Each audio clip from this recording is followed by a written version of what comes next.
Habits ना हमारी life का बहुत ज़्यादा इंपॉर्टेंट पार्ट है, लेकिन हमें यह भी पता है कि हैबिट्स को बनाना बहुत ज़्यादा मुश्किल है। हम सब कोशिश कर चुके हैं सुबह जल्दी उठने का, डेली वर्कआउट करने का, डेली रीडिंग करने का या फिर ऐसी काफ़ी सारी चीज़ें, लेकिन हमें यह भी पता है कि बैड हैबिट्स जो हैं वो बहुत जल्दी बनती हैं और उन्हें तोड़ना बहुत ज़्यादा मुश्किल होता है। चाहे वो कोई सिगरेट कंज्यूम कर रहा हो, उसकी हैबिट हो, वो एडिक्शन हो जाता है। तो आप ये भी कह सकते हैं कि आपकी हैबिट बनने के बाद वो आपका एडिक्शन हो जाता है। या फिर आप ये भी कह सकते हैं कि जब कोई हैबिट आपकी बन जाती है तो कोई चीज़ कब हो रही है आपको नहीं पता चलता। आप रोजाना मार्केट जाते हैं, अब मार्केट आप जाते हैं तो रोजाना आप रोड पर देखते हुए तो नहीं जाते होंगे ना, आपको पता नहीं चलता आप कब मार्केट पहुंच जाते हैं, जो आपको पता नहीं चलता आप मार्केट से अपने घर कब पहुंच जाते हैं। ये सब सबकॉन्शियसली आपके माइंड में हो रहा होता है। तो जब कोई हैबिट बिल्ड होती है, जब आप कोई अपनी हैबिट बिल्ड करते हैं, सबकॉन्शियसली आप अपने आप उस वक्त उस जगह पर होते हैं। जब आप सुबह जल्दी उठने की बात करते हैं तो धीरे धीरे जब आपकी हैबिट बिल्ड होती है सुबह जल्दी उठने की, तो आपको अलार्म की भी जरूरत नहीं होती, आपकी नींद उस टाइम अपने आप खुल जाती है। यही चीज होती है कि सबकॉन्शियसली आप एक अलार्म की तरह वहां पर काम कर रहे हैं, आपका माइंड एक अलार्म की तरह वहां पर काम कर रहा है। तो यहां पर हम इस एपिसोड में लेकर के आए हैं 10 ऐसी हैबिट जो आपकी प्रोडक्टिविटी को बढ़ाएंगी, जो आपकी क्रिएटिविटी को बढ़ाएंगी और ओवरऑल आपकी लाइफ में बहुत ज्यादा ग्रोथफुल हैबिट्स बनाएंगी। सबसे पहली चीज है राइटिंग या जर्नलिंग। राइटिंग, बहुत ज़्यादा चीज़ें होती है जो हम भूल जाते हैं, जो हम डेली लाइफ में यूज़ करते हैं या याद करते हैं, या फिर हमें ये पता होता है कि हमें ये चीज़ करनी है लेकिन हम उसे लिखते नहीं है तो हम उसे भूल जाते हैं। तो ऐसी चीज़ों को आपको लिखना बहुत ज़्यादा ज़रूरी है। कुछ ऐसे मोमेंट्स होते हैं जो आप कैप्चर करते हैं, उन्हें आपको लिखना बहुत ज़्यादा ज़रूरी है। कुछ ऐसी चीज़ें जो बहुत ज़्यादा इंपॉर्टेंट है आपकी लाइफ में, उन्हें आपको लिखना बहुत ज़्यादा ज़रूरी है। आप जितना ज़्यादा उन चीज़ों को लिखेंगे उतना ही ज़्यादा आप सबकॉन्शियसली एक हैबिट बना रहे हैं अपने साथ, अपने उस मोमेंट पर रहने की, अपने उस मोमेंट में खुश रहने की। ये चीज़ आपको पता होनी चाहिए कि writing is best habit to build, और ये बहुत जल्दी हो सकती है। कैसे? यहाँ पर एग्जांपल के तौर पर अगर हम लें तो आपने डेली की जो टू डू लिस्ट होती है वो लिखना शुरू कीजिए, उसे नोटपैड पे लिखिए या फिर पेन पेंसिल से पेज पर लिखिए, उसे लिखना शुरू कीजिए। आप अपने जो डेली टास्क होते हैं उन्हें लिखना शुरू कीजिए। कोई ऐसी चीज़ें जो आप को करनी है, जो आप भूल जाएंगे बाद में, उसे आप लिखना शुरू कीजिए। आप कोई ऐसी चीजें जो आपको अभी याद आई है, कोई लाइन याद आई है, कोई कोट याद आया है, कोई पोएम याद आई है, उसे आपको लिख देना है। तो इससे होगा क्या ना, वो एक मेमोरी वहां पर सेव हो जाती है, आपके ब्रेन में तो होती ही है, और साथ में उस चीज पर, उस पेन पर, उस पेज पर या फिर उस नोटपैड पर वो सेव हो जाती है। ये एक बहुत ज्यादा अच्छी ट्रिक है प्रोडक्टिविटी बढ़ाने की, कि राइटिंग एज अ हैबिट आपको अपनानी चाहिए। अगली चीज क्या है? अगली चीज है वर्कआउट डेली। ये चीजें बहुत ज्यादा मैटर करती है। जब आप अपने 30s में 40s में होते हैं तो आप बहुत ज्यादा पछताते हैं कि आपने डेली वर्कआउट शुरू नहीं किया, और यही चीजें आपको आज पता होनी चाहिए। 15, 20, 25, 30 मिनट हर रोज आप खुद के लिए निकाल सकते हैं। शुरुआत 15 मिनट से करनी है, चाहे आप कोई जिम ज्वाइन कीजिए, चाहे अपनी छत पर जाकर के आप वर्कआउट कीजिए, अपने रूम में जाकर के वर्कआउट कीजिए। थोड़ा सा बहुत वर्कआउट डेली आपको करना चाहिए। इसे एज अ हैबिट आप किस तरह से बनाएंगे? आप शुरुआत 10 मिनट से करेंगे, 15 मिनट से करेंगे, उसके बाद धीरे धीरे आपकी कैपेसिटी बढ़ती जाएगी। लेकिन वर्कआउट करना बहुत बहुत ज़्यादा इंपॉर्टेंट है। वर्कआउट आप तब कर सकते हैं जब आप बोर महसूस कर रहे हो, तब कर सकते हैं जब आप फ्री बैठे हों, या फिर एक डेली स्केड्यूल की मदद से आप हर सुबह या फिर हर शाम को वर्कआउट का एक स्केड्यूल बना सकते हैं। ये चीज़ आप कर सकते हैं, लेकिन वर्कआउट करना एक डेली हैबिट में होना चाहिए, हर एक इंसान की डेली हैबिट में होना चाहिए। Now what is the third thing which is sleep on time. हम सुबह जल्दी उठने की बातें तो करते हैं, लेकिन उठता कोई नहीं है, या फिर बहुत से लोग उठ भी जाते हैं, लेकिन टाइम पर सोने की बातें बहुत कम होती है। और स्पेशली आज के ज़माने में जब हमारे पास मोबाइल फ़ोन है, जब हम बेड पर मोबाइल फ़ोन लेकर के सोते हैं, जब हम इंस्टाग्राम स्क्रॉल करते करते कब सो जाते हैं हमें नहीं पता चलता। तो स्लीप ऑन टाइम वाली ये हैबिट आपको बिल्ड करनी होगी। चाहे 10 बजे आप सोएं, 12 बजे आप सोएं, 1 बजे आप सोएं, लेकिन हर एक वक्त यानी हर रोज आप सेम टाइम पर सो रहे हैं, ये हैबिट आपको बिल्ड करनी होगी। इस हैबिट से बहुत बहुत ज्यादा फायदे हैं। पहली चीज तो आप सुबह ज्यादा फ्रेशली उठेंगे, यहां पर आप बहुत ज्यादा प्रोडक्टिव महसूस करेंगे जब आप उठने वाले होंगे, और प्लस आप यहां पर एक डेली लिमिट सेट कर चुके होंगे अपने सोने की, और सोने की अगर आपने लिमिट सेट की हुई तो ऑटोमेटिकली वो हैबिट आपकी उठने की भी बन जाएगी। तो स्लीप ऑन टाइम वाली हैबिट आपको यहां पर फॉलो करनी है। अगली चीज क्या है? रीडिंग आपको डेली आधा घंटा, 15 मिनट, 20 मिनट, 1 घंटा, आपको जैसे भी वक्त मिले आप उसको स्केड्यूल में ऐड कर लीजिए। जब आप बोर हो रहे हो तो आप आप कोई भी किताब खोल करके पढ़ने लग जाइए। जब आप अनप्रोडक्टिव महसूस कर रहे हैं तो आप रीडिंग की हेल्प ले सकते हैं। जब आप फ्री बैठे हो रात के टाइम पर या सुबह जल्दी उठते टाइम, तो आप रीडिंग कर सकते हैं। अब पढ़ना क्या है, सेल्फ हेल्प बुक आप पढ़ सकते हैं, कोई मोटिवेशन की बुक आप पढ़ सकते हैं, कोई थ्योरी रिलेटेड बुक आप पढ़ सकते हैं। एकेडमिक बुक्स की मैं यहाँ पर बात नहीं कर रहा, कोई ऐसी चीज़ें जो आपको नॉलेज देती है, कोई काफ़ी सारी ऐसी बुक्स हैं जो आपको नॉलेज देती है, आप वो पढ़ सकते हैं। काफ़ी सारी ऐसी किताबें हैं जो आप पढ़ सकते हैं। तो रीडिंग एज अ हैबिट आप बिल्ड कर लीजिए, और जब आप धीरे धीरे पढ़ना शुरू करेंगे, जब आप धीरे धीरे एज अ हैबिट इस चीज़ को लेना शुरू करेंगे, तो आपको ये लॉन्ग टर्म में बहुत ज़्यादा फायदा देने वाली है। आपके सबकॉन्शियसली आपके माइंड को इस तरह से ट्रीट कर देगी कि वहां पर आप काफ़ी सारी चीज़ों को एनालाइज करने लग जाएंगे। और उसी से रिलेटेड हमारी अगली हैबिट है, वो है ऑब्जर्व योर सराउंडिंग्स।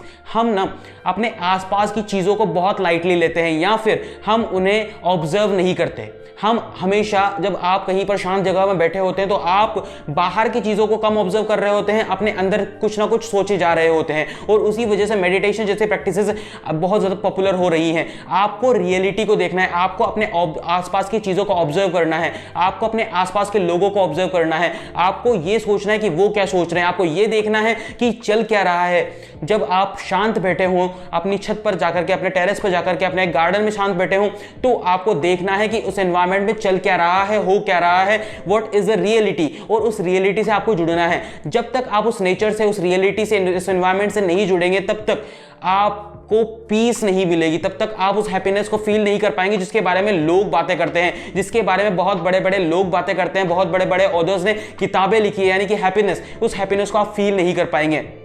तो हैबिट्स को बिल्ड इस तरह से किया जाता है। शुरुआत में आपको छोटे छोटे टास्क लेने होंगे। आपको हैबिट्स किस तरह से बिल्ड करनी है, यहाँ पर 10 हैबिट्स हम बात कर रहे हैं, तो आपको कोई हैबिट पकड़ लेनी है। उस हैबिट को रोजाना, कंसिस्टेंसी।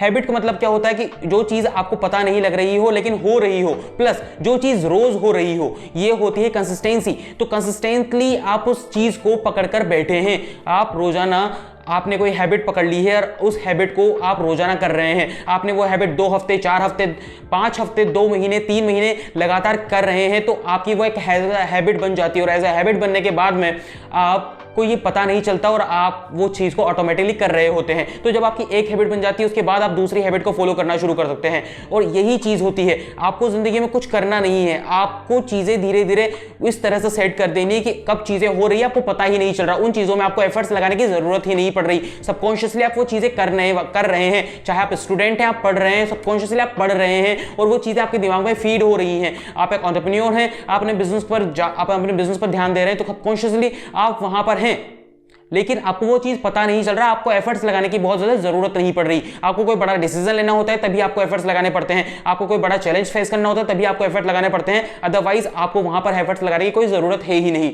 अगली हैबिट क्या है? अगली हैबिट ये है कि हम इस बहुत ज्यादा फंसी हुई दुनिया में एक चीज भूल जाते हैं, वो है खुद को टाइम देना।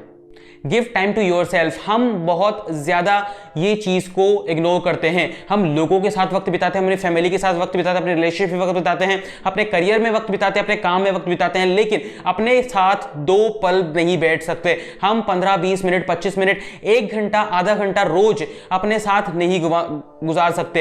ये चीज आपको हैबिट बिल्ड करनी होगी। आप हर शाम को या हर सुबह, जो भी आपका माइंडसेट हो, जिस वक्त आप फ्री हो, उस वक्त आपने टेरेस पर जाइए, अपने गार्डन में जाइए या फिर कहीं पर जाइए, शांत होकर के बैठिए। आपको कुछ करना नहीं है, आपको सिर्फ बैठना है और कुछ नहीं करना। आधे घंटे, जिसे लोग मेडिटेशन कहते हैं, वो असल में ब्रीथिंग प्रोसेस होती है। जिसे लोग मेडिटेशन कहते हैं, वो असल में सेल्फ अवेयरनेस की प्रोसेस होती है। जिसे लोग मेडिटेशन कहते हैं, लोग कहते हैं कि थॉट्स आते हैं जाते हैं, हमें उनसे मतलब नहीं है, हमें सिर्फ अपने ब्रेथ पर फोकस करना है, वो होती है मेडिटेशन, जिसे लोगों ने नाम दिया है। हर आदमी मेडिटेशन को अलग अलग नजरिए से देखता है, हर आदमी मेडिटेशन की प्रोसेस को अलग अलग तरीके से फॉलो करता है, लेकिन मेडिटेशन का एक एंड गोल होता है। वो गोल है खुद को पहचानना। खुद को पहचानने से ही मेडिटेशन की शुरुआत होती है, सेल्फ अवेयरनेस से ही मेडिटेशन की शुरुआत होती है। और खुद को पहचानने के लिए सबसे पहली चीज होती है खुद का बैठना एक सही जगह पर शांत होकर के। आपको कुछ नहीं करना, आपको एक शांत जगह पर जाकर के बैठ जाना है 15 मिनट, 20 मिनट, आधे घंटे, और देखिए चीज़ों को, अपने आसपास की चीज़ों को देखिए, अपने अंदर की चीज़ों को देखिए, और आप वो खुशी महसूस कर पाएंगे, आप वो एक रिलैक्सेशन महसूस कर पाएंगे, आप वो पीस महसूस कर पाएंगे। अगली हैबिट क्या है जो आपको बिल्ड करनी है? वो है अपने डेली टास्क को फिल्टर करना। काफ़ी सारी ऐसी चीज़ होती है जो हमें नहीं करनी होती, काफ़ी सारी ऐसी चीज़ें होती हैं जो हमारे लिए बहुत ज़्यादा इंपॉर्टेंट नहीं है, काफ़ी सारी ऐसी चीज़ होती है जो हम किसी और को दे सकते हैं, डेलीगेट कर सकते हैं उन चीज़ों को, लेकिन उन चीज़ों में हम फंसे रहते हैं, उन चीज़ों को हम करते रहते हैं और उस वजह से हमारी प्रोडक्टिविटी बहुत ज़्यादा कम हो जाती है। यही चीज आपको पता होनी चाहिए। अपने टास्क को फिल्टर करना आपको सीखना पड़ेगा। अगर कोई 10-15 काम आपको दिए जाते हैं या फिर आपको रोज 10-15 काम करने हैं, तो अपने टास्क को फिल्टर करना शुरू कीजिए। कौन से 2-3 काम है जो मुझे बहुत ज्यादा इंपॉर्टेंट है, जो मुझे करने ही करने हैं, उनके बिना मेरा काम नहीं चलेगा। कौन से 2-3 टास्क है जो बहुत ज्यादा इंपॉर्टेंट है, कौन से 2-3 टास्क है जो बहुत ज्यादा इंपॉर्टेंट है या फिर अर्जेंट है। और इन टास्क के अलावा जो काम है, क्या मैं उन्हें बात के लिए दे सकता हूं, क्या मैं उन्हें डिले कर सकता हूं, क्या मैं उन काम को इग्नोर कर सकता हूं, क्या मैं उन टास्क को दूसरों को हैंडल करने के लिए दे सकता हूं। तो ये चीज आपको पता होनी चाहिए। तो अपने टास्क को फिल्टर करना सीखिए। रोजाना जब ये हैबिट बन जाएगी, जब आप रोजाना अपनी टू डू लिस्ट बनाएंगे, तो ये आपकी हैबिट बन जाएगी कि आपको कौन सा काम करना है, कौन सा काम डेलीगेट करना है, कौन सा काम इग्नोर करना है, कौन सा काम किसी और को पकड़ाना है और कौन सा काम करना ही नहीं है। ये चीज आपको पता होनी चाहिए। अगली हैबिट जो आपको बिल्ड करनी है वो क्या है? वो है लर्न टू से नो। ना कहना सीखिए। कोई अगर हमें काम पकड़ाता है, हम चाहे कितने भी बिजी हो, हमारे मुंह से हाँ निकल जाती है कि मैं कर दूंगा, हाँ मैं तो फ्री हूं, मैं कर दूंगा, भले ही हम कितने भी बिजी हूं या फिर वो काम हमारे लिए बिल्कुल भी इंपॉर्टेंस नहीं रखता हो। ना कहना सीखना पड़ेगा। हर किसी से ना कहना सीखना पड़ेगा, चाहे वो आपका कोई रिलेटिव हो, चाहे आपका कोई दोस्त हो, चाहे आपका कोई करीबी दोस्त हो, उससे आपको ना कहना सीखना पड़ेगा। अगर आप उस वक्त बिजी हैं, तो अगर आप उस काम में इंटरेस्टेड नहीं है, अगर वो काम आपकी प्रायोरिटी नहीं है, अगर वो काम आपकी लाइफ में कोई वैल्यू ऐड नहीं कर रहा, अगर वो काम आपके लिए इंपॉर्टेंट नहीं है, तो उस काम को आपको तुरंत ना कहना पड़ेगा। सामने वाले पर्सन को लगेगा बुरा 1 बार 2 बार, लेकिन वो भी समझ जाएगा कि हाँ ये जो काम है इसके लिए इंपॉर्टेंस नहीं रखता, ये जो काम है इसके लिए प्रायोरिटी नहीं रखता, तो ये पर्सन इस काम को नहीं करेगा, तो मैं उसे ये काम नहीं दे सकता या फिर नहीं दूंगा। ये चीजें होती हैं इस तरीके से, और ये भी आपकी बहुत ज्यादा क्लटर फ्री आपके शेड्यूल को कर देती है और बहुत ज्यादा प्रोडक्टिविटी आपकी बढ़ाती है जब आप लोगों को ना कहना सीख जाते हैं। अगली चीज क्या है? Connect to an unknown person daily. यहां पर चीजें क्या होती है ना, हम अपने ही सोशल स्ट्रक्चर में फंस करके रह जाते हैं। हम उन्हीं 2-4-5 लोगों से डेली मुलाकात कर रहे होते हैं, उन्हीं को मैसेज कर रहे होते हैं, उन्हीं से बातें कर रहे होते हैं, और हम बाहर की दुनिया को इतना ज्यादा जान नहीं पाते, बाहर के लोगों को इतना ज्यादा नहीं जान पाते। We are human beings, we are social beings, हमें सोशल होना पड़ेगा। तो आप किस तरह से लोगों से कनेक्ट हो सके, उन लोगों से जिन्हें आप जानते नहीं हैं, जो आपके लिए अननोन है, चाहे ट्विटर की मदद से हो, चाहे इंस्टाग्राम डीएम्स की मदद से हो, चाहे कोल्ड ईमेलिंग की मदद से हो, या फिर डायरेक्ट आप उनसे जाकर के मिले। आपको रोजाना कुछ ऐसे लोगों से मिलना है, 1-2 कुछ ऐसे लोगों से मिलना है जिन्हें आप नहीं जानते, चाहे मार्केट में आप उनसे जाकर के मिले, चाहे आप ऑनलाइन उनसे मिले, या फिर किसी भी तरीके से। तो ये होगा क्या ना, यहाँ पर आपके ब्रेन के न्यूरॉन्स काफी अलग अलग ढंग से एक्टिवेट होंगे, आपके ब्रेन के पार्ट्स अलग अलग ढंग से एक्टिवेट होंगे, जो आपकी क्रिएटिविटी को बढ़ाएंगे, जो आपकी प्रोडक्टिविटी को बढ़ाएंगे। और एक साइंटिफिक थ्योरी यहाँ पर यही निकल के आती है कि आप जितनी ज्यादा अलग अलग लोगों से मिलते हैं, उतनी ही ज्यादा अलग अलग चीजें आपको सीखने को मिलती है, उतनी ही ज्यादा अच्छे तरीके से आप चीजों को एनालाइज कर सकते हैं, उतनी ही ज्यादा अच्छी आपकी डिसीजन मेकिंग होती है जितने ज्यादा अलग अलग लोगों से आप मिलते हैं। तो लोगों से मिलने का डर अपने अंदर से निकाल दीजिए। धीरे धीरे वो चीज हाय हेलो कहना शुरू कीजिए, और उसके बाद धीरे धीरे आप सोशल बीइंग बनते चले जाएंगे। अगर आप अभी नहीं हैं, अगर आप अभी इंट्रोवर्ट हैं या एम्बिवर्ट हैं, तो अगली चीज क्या है, नेक्स्ट चीज क्या है, वो है हर बार हर रोज आप नई हैबिट बनाना शुरू कीजिए। यानी कि आपने एक हैबिट पकड़ ली है, उस पर काम करना आपने शुरू कर दिया है, 1 महीने 2 महीने वो आपकी हैबिट बन चुकी है। अब वापस से एक अगली हैबिट पकड़ लीजिए, उस पर काम करना शुरू कीजिए। फिर वो हैबिट बनने के बाद में फिर वापस अगली हैबिट पकड़ लीजिए, उस पर काम करना शुरू कीजिए। तो धीरे धीरे आपकी लाइफ में आपको ग्रोथ दिखने लगेगी। आपको करना कुछ नहीं है, आपको एक चीज पकड़नी है, उस पर टिके रहना है। चीजों पर टिके रहना बहुत ज्यादा मुश्किल होता है, यह हम सबको पता है, लेकिन वही चीज उसी चैलेंज को आपको फेस करना है कि आपने 1-2 महीने उस चैलेंज को फेस करते हुए उस हैबिट के साथ आप चिपके पड़े हैं, उस हैबिट को आपने बना लिया है, धीरे धीरे उस काम को आपने अपने अंजाम तक पहुंचा दिया है। और जैसे ही वो काम पूरा होता है, वो हैबिट आपकी बिल्ड होती है, आप अगली हैबिट पर पहुंच जाते हैं। जैसे ही वो आपकी अगली हैबिट बिल्ड होती है, आप अगली हैबिट पर पहुंच जाते हैं, और धीरे धीरे आप देखेंगे कि आप पिछले साल कहां पर थे और हैबिट्स के मामले में अगले साल कहां पर हैं। आपको बहुत ज्यादा फर्क खुद के अंदर दिखने लगेगा, आपको बहुत ज्यादा फर्क अपने करियर में दिखने लगेगा, आपको बहुत ज्यादा फर्क अपने रिलेशनशिप में दिखने लगेगा, ये तो गारंटी है। तो इस तरह से आप इन 10 हैबिट्स को फॉलो करेंगे तो आपकी प्रोडक्टिविटी, आपकी ओवरऑल ग्रोथ बहुत बहुत ज्यादा बढ़ने वाली है। और अगर आप एक नॉर्मल बहुत ज्यादा पीसफुल हैप्पी वाली लाइफ जीने वाले हैं या जीना चाहते हैं, तो इन 10 हैबिट्स को पकड़ लीजिए और वो सब आपके लिए बहुत बढ़िया होगा। और ये सारी चीज़ें आपके लिए बहुत अच्छी होने वाली हैं, बहुत ज़्यादा आपको हैप्पीनेस देने वाली हैं, बहुत ज़्यादा आपको पीस देने वाली हैं। तो हम मिलते हैं ऐसे ही एक बढ़िया से सेल्फ हेल्प वीडियो में, तब तक के लिए बाय बाय।